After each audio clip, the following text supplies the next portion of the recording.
नमस्कार. मी अरविंद आठले.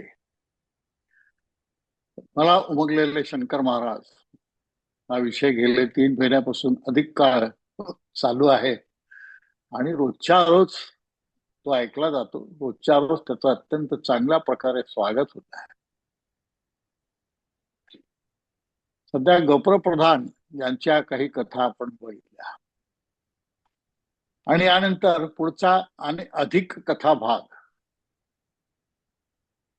आपल्यासमोर मिलिंदराव मांडत आहेत. मी त्यांना विनंती करतो की त्यांनी सुरू करावं. सर्वांना माझा नमस्कार आणि सद्गुरू श्रीमंत श्री शंकर महाराजांच्या चरणी साष्टांग दंडवत घालून आजच्या कथनाला सुरुवात करूया. तत्पूर्वी काका तुम्हाला माझा नमस्कार. नमस्कार. काल आपण दादा फुलारींच्या बद्दल बोललो, त्यांच्याबद्दल काही जाणून घेतलं. त्यांनी काय केलं होतं की महाराज मला आपलं म्हणा, असं जेव्हा महाराजांनी त्यांना विचारलं ना की तुला काय पाहिजे ते बोल, काय पाहिजे ते माग, तेव्हा महाराज मला आपलं म्हणा एवढंच त्यांनी सांगितलं होतं. आणि महाराजांनी त्याप्रमाणे ते केलं. त्यांना आपलेसं करूनच घेतलं कायमचंच. तरी सुद्धा काही जण त्यांना विचारत असत की का हो दादा, तुम्हाला काही अनुभव येत नाहीत का कुठले? आता अनुभव येणं दुसऱ्याला, ते आपण ऐकणं, याच्यामध्ये खूप लोकांना रस असतो. याचं कारण असतं त्याच्यामध्ये कुठली अशी फाजील उत्सुकता नसते. तर त्याच्यामध्ये एवढंच असतं की बा ते तुम्हाला जे काही मिळतंय ते आम्हाला कधीतरी मिळेल ह्या आशेने लोक ते रसाळपणे ऐकत असतात की काय अनुभव आहेत तुमचे वगैरे वगैरे. तसं त्यांनी दादा फुलारेंना विचारलं की तुम्हाला काही अनुभव येत नाहीत का? तर दादा फुलारेंनी त्यांना फार सुंदर उत्तर दिलं की मला कसलीच आशा उरलेली नाही. जे काही घडतंय ते सगळं महाराजांच्या कृपेनेच घडतंय, म्हणून मला अनुभव येत नाहीत. म्हणजे जसं मला आपलं म्हणा हे जेवढं कौशल्याने मागितलं तेवढंच हे उत्तर सुद्धा चातुर्याने त्यांनी दिलं. वास्तविक त्यांना काही महाराज अनुभव देत असतील, पण आता आशाच काही उरली नाही की बघा माझा अनुभव आणि तुम्हाला मी सांगतो, मग तुम्ही काय तुमची प्रतिक्रिया, असलं काही नव्हतं ना. मग मला अनुभवच येत नाहीत असं दादा फुलारींनी जेव्हा सांगून टाकलं, त्याच्यामध्ये तथ्य होतच की, आणि असावं, आहेच असं म्हणायला हरकत नाही आपल्याला. असंच रामभाऊ कोराड मास्तरांची महाराजांवरती निस्सीम भक्ती होती. तर एकदा रामभाऊ कोराडांनी कुतूहलाने महाराजांना विचारलं की महाराज, तुम्ही जशी आसन मांडी घालून बसता, 2 पायांच्या भोवती तुमच्या हाताचा विळखा, आणि त्यामध्ये तुमची मान अशी थोडीशी खाली झुकलेली असते, ते असं का? तर महाराजांनी त्यांना फार मार्मिक उत्तर दिले. महाराज काय म्हणाले त्यांना की माझी मान खाली असते, पण माझ्या खाली झुकलेल्या मानेसमोर काय असतं हे तुला दिसत नाही, पण ते काय असतं ते मी सांगतो. माझ्या झुकलेल्या मानेसमोर श्रीरामांची चरणं असतात, प्रभू रामचंद्रांची. म्हणजे मी ती मान थोडीशी खाली झुकवून त्या चरणांकडे पाहत असतो, म्हणून माझी मान खाली झुकलेली असते, असं महाराजांनी त्यांना सांगितलं. माझी दृष्टी त्या चरणांवरती आहे. आणि ह्याच एका गृहीतकामुळे किंवा ह्याच एका दुव्यामुळे महाराज स्वतःला मी हनुमंत आहे असंही म्हणत असत. आता वास्तविक बघा ना की मारुती स्तोत्र रामदास स्वामींनी रचलं, त्याच्यामध्ये त्यांनी म्हटलंय ना की भीमरूपी महारुद्रा वज्र हनुमान मारुती. महारुद्र म्हणजेच काय? तो एक रुद्रच आहे ना, म्हणजे शिवाचाच अवतार आहे ना. आणि आपण मागे एका लेक्चर मध्ये म्हटलं होतं की अंजनी होती वानरी तिने प्रार्थिला त्रिपुरारी, की तुम्ही यावे माझ्या उदरी वानर होऊन शंकरा. ते हराने मानले महारुद्र पोटी आले, अंजनीचे पुरविले मनोरथ चंद्रमौळीन.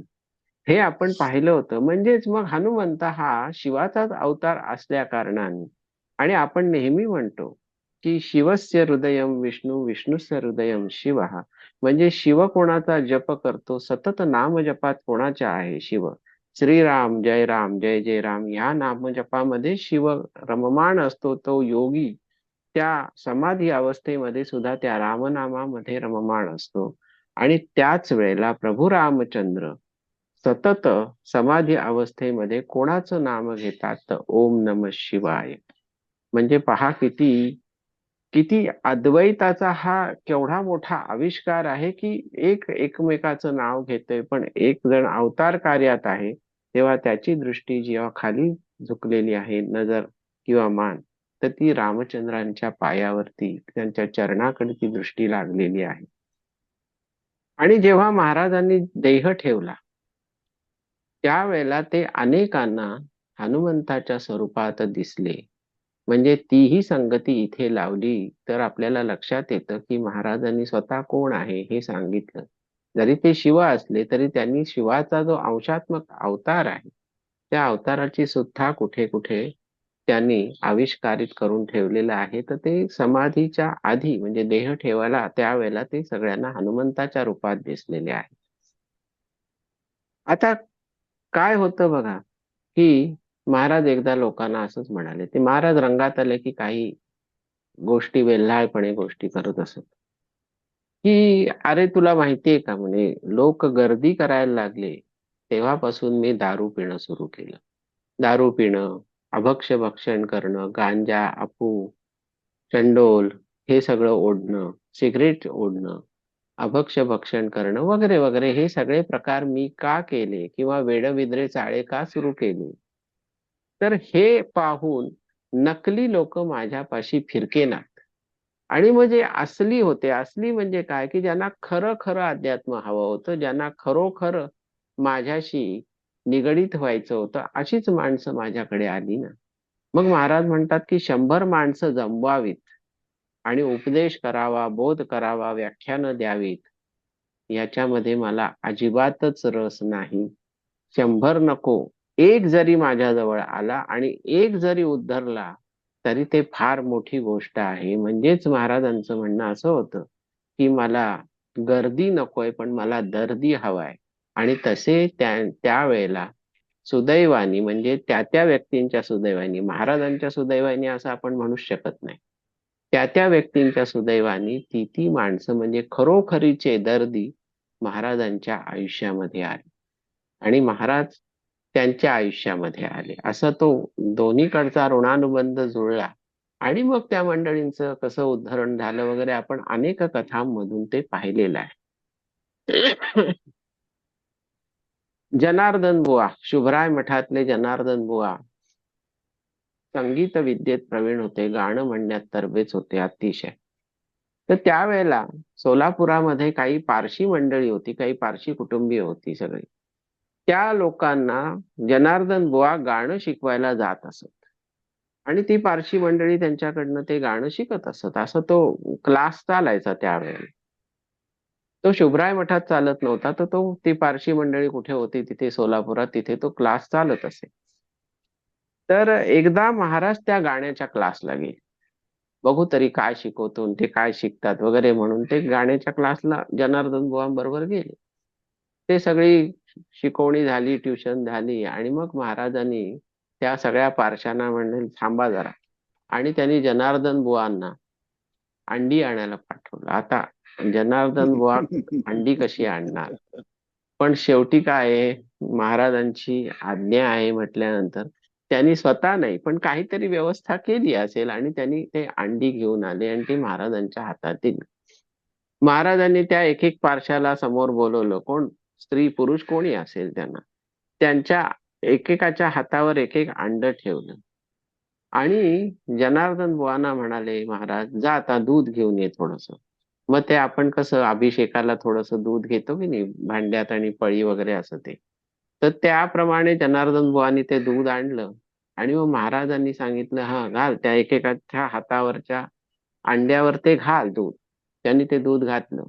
मग त्या पारशानं सांगितलं हे घ्या, ह्याच्यातनं हळदी कुंकू व्हा त्या अंड्यावरती. हा प्रकार काय चाललाय हे कोणाला कळेना. तेव्हा नंतर महाराज म्हणाले, कारण सगळ्यांच्या चेहऱ्यावरती मोठी मोठी प्रश्नचिन्ह होती, पारशी मंडळींच्या तर होतीच, पण पारशी मंडळींना थोडीफार माहिती होती जनार्दन बुवांच्यामुळे की हे त्यांचे गुरु आहे. आणि पारशी मंडळींचे जे मेहेर बाबांना पारशी मंडळी मानतात ते नगर जवळच होते ना तिकडे. तर सोलापूर नगर वगैरे पारशी मंडळी त्यांना मानत होती. त्यामुळे थोडंफार अवलिया काय असतो आणि काय प्रकरण असतं हे त्यांना माहित होतं. मग तरी सुद्धा कोणी काही त्यांना प्रश्न विचारला नाही, तेव्हा महाराजच त्यांना म्हणाले की अरे तुम्ही अग्निपूजक आहात. पारशी हे अग्निपूजक आहेत. तिथे मूर्तीपूजा नाही. पण म्हणे आज मी तुमच्या हातावरती हे जे अंड ठेवून त्याच्यावरती जे दुधाचा अभिषेक आणि हळदी कुंकू वाहणं वगैरे जे प्रकार केले त्याला पार्थिव पूजा म्हणतात. आता वास्तविक एक त्यातला बारकावा लक्षात घ्या की ते अंड आहे, त्याच्या आतमध्ये जीव असणारच ना कुठेतरी.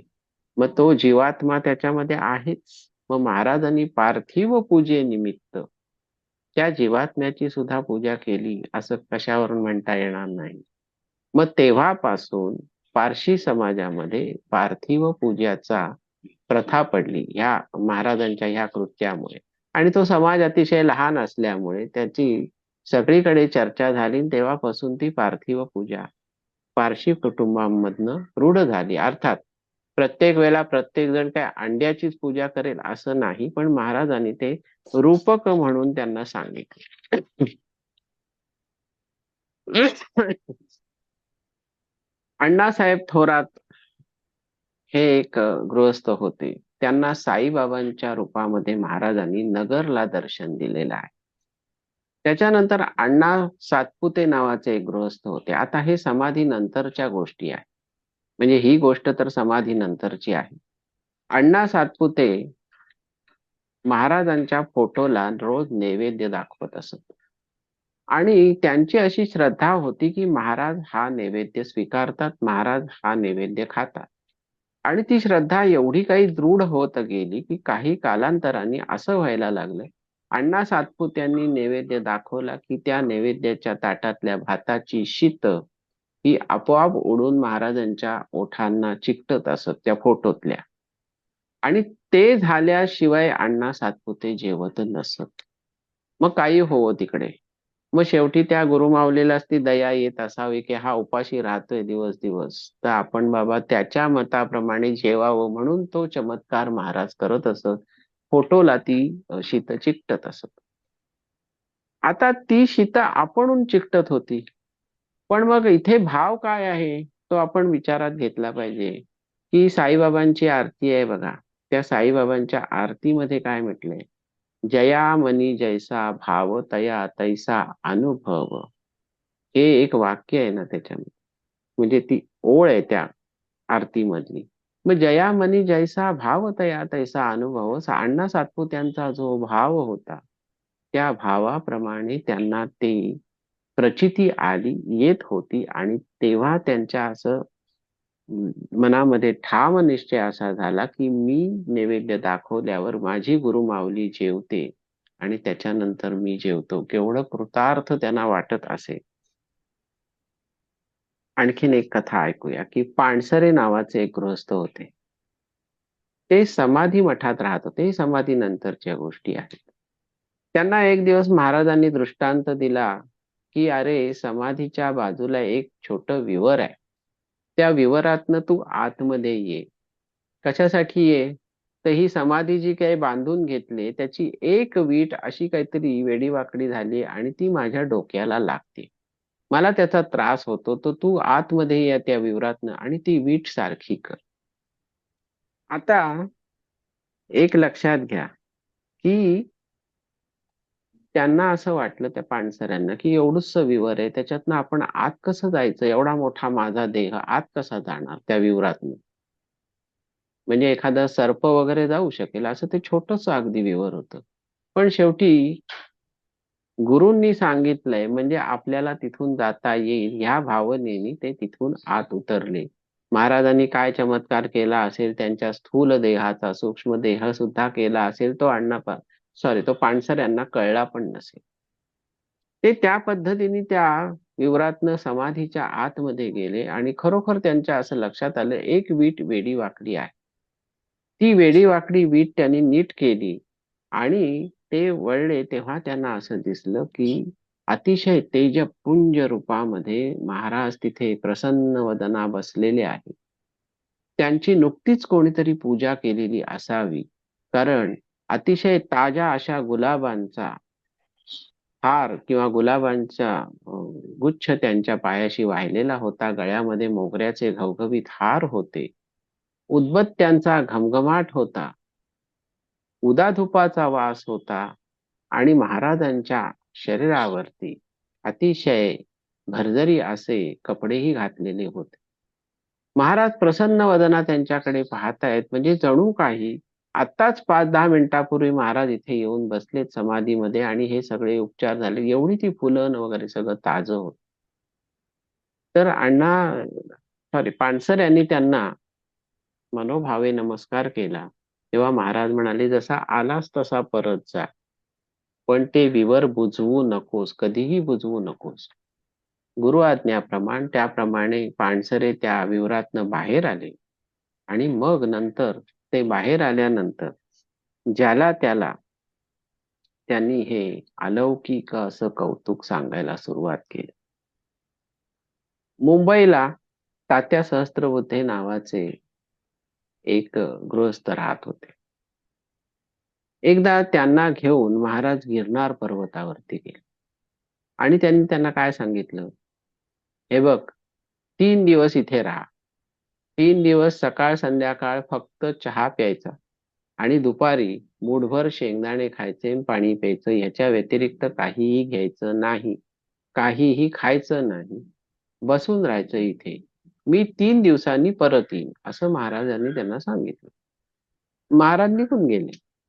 3 दिवसांनी येणारे महाराज 3 महिन्यांनी परत आले आणि 3 महिन्यांनी परत आले. हे आपले तिथे तात्या सहस्त्रबुद्धे ते 2 वेळचा चहा, एकदा मूठभर शेंगदाणे आणि पाणी, एवढ्यावरच 3 महिने तिथे राहिले. जायचं नाहीये इथून कुठेही, कारण महाराजांची आज्ञा आहे. 3 महिन्यांनी महाराज परत आल्यानंतर महाराजांनी त्यांचा हात धरला आणि म्हणे, चल आता. आणि मग ते त्यांना त्या गिरनारच्या पर्वताच्या एका भागामध्ये वरती असं घेऊन गेले कुठेतरी. एका ठिकाणी महाराजांची स्वारी थांबली आणि ते त्यांना म्हणाले, तात्या सहस्त्रबुद्ध्यांना, की समोर ही मोठी एवढी शिळा दिसतीये ना, ती बाजूला कर हाताने. आता तात्यांचा जीव दडपला. अहो, एवढा एवढा धोंडा उचलणं हे सुद्धा भारी आहे, त्याच्यामध्ये एवढी मोठी शिळा मी कशी हलवणार? माझ्या अंगात ताकद तरी आहे का? त्या शिळेला हात आणि हलवायची सुद्धा ताकद नाही, उचलून कशी बाजूला ठेवायची? पण निष्ठा होती ना, त्या निष्ठेपायी त्यांनी 2 हात त्या शिळेमध्ये जशी कवेत मावली त्या पद्धतीने त्यांनी आपलं ती पकडली शिळा आणि अक्षरशः एखादा पोकळ असा पुठ्ठ्याचा खोका उचलावा त्या पद्धतीने त्यांनी ती बाजूला केली. ती बाजूला केल्यानंतर त्यांना असं दिसलं, की इथे मोठं असं काहीतरी विवर आहे, म्हणजे त्याच्यातनं 2-3 माणसं सुद्धा एका वेळेला आत जाऊ शकतील, एवढी मोठी अशी ते भोक आहे तिथे. महाराज म्हणाले, चल, पण एक लक्षात ठेव, आतमध्ये गेल्यानंतर काहीही दिसलं, तुला कोणीही काहीही विचारलं तरी अजिबात उत्तर द्यायचं नाही, एकदम चिडीचूप, अजिबात काही बोलायचं नाही. त्यांना विचारा वगैरे बोटं पण दाखवायची नाहीत, जणू तुला काही ते ऐकायलाच आलं नाही, अशा पद्धतीने दगडी चेहऱ्याने ते तिथे सामोरं जायचं, प्रमाण. आणि मग त्या पद्धतीने ते 2 जण, महाराज आणि तात्या सहस्त्रबुद्धे, त्या आतमध्ये गेल्यानंतर तात्यांना असं दिसलं, की ही फार मोठी अशी विस्तीर्ण गुहा आहे. मग महाराजांनी काय केलं, तात्यांना पुढे केलं आणि ते 2घही जण, महाराज तात्या पुढे आणि महाराज मागे, असं चालत सुटले त्या गुहेत. एका ठिकाणी तात्यांना असं दिसलं, की एका उच्चासनावरती एक अतिशय तेजपुंज असा तपस्वी ध्यानमग्न आहे. तो फार भव्य पुरुष होता. तात्यांची चाहूल लागल्यावर त्यांनी सहज डोळे उघडले आणि त्यांना म्हणाले, कोण तू आणि इथे काय करतोयस? इथे कशाला आलायस? तात्या स्तब्ध झाले, कारण आज्ञा माहित होती ना, काही बोलायचं नाही, काहीही भाव दर्शवायचे नाही, महाराजांना विचारा म्हणून बोटही करायचं नाही. ते स्तब्ध स्टॅच्यू सारखे उभे राहिले तिथे. तेव्हा त्यांची दृष्टी, ज्यांनी हा प्रश्न विचारला, महाराजांकडे वळली आणि महाराजांकडे वळल्यावरती ते अतिशय आकस्मिकरित्या महाराजांना म्हणाले अचंबित होऊन, "अरेच्चा तुम्ही होय. अहो 250 वर्षापूर्वी हिमालयामध्ये आपली भेट झालेली आहे, झालेली होती. त्यानंतर आज भेटतोय आपण." म्हणजे त्यावेळेला महाराजांचं वय काय असावं वगैरेच्या भानगडीत न पडता तो जो कोणी तिथे जो बसलेला सिद्ध पुरुष आहे, त्यांनी महाराजांना सांगितलंय की 250 वर्षांपूर्वी आपली भेट झालेली आहे. हे झालं आणि मग जसे त्या गुहेमध्ये ते दोघं जण गेले, तसेच ते बाहेरही आले. मग हे काय होतं, की हे तात्यांना दर्शन देण्यामागे काय हेतू असेल, की त्याच्या मागे महाराजांचा नेमका कार्यकारण भाव काय असेल तो आपल्याला ज्ञात नाही. पण तरी सुद्धा काहीतरी अलौकिक असं दर्शन तात्यांच्या नशिबामध्ये त्यांच्या पूर्वपुण्याईमुळे असणार, म्हणून आणि म्हणूनच केवळ महाराजांनी हे सगळे उद्योग केले.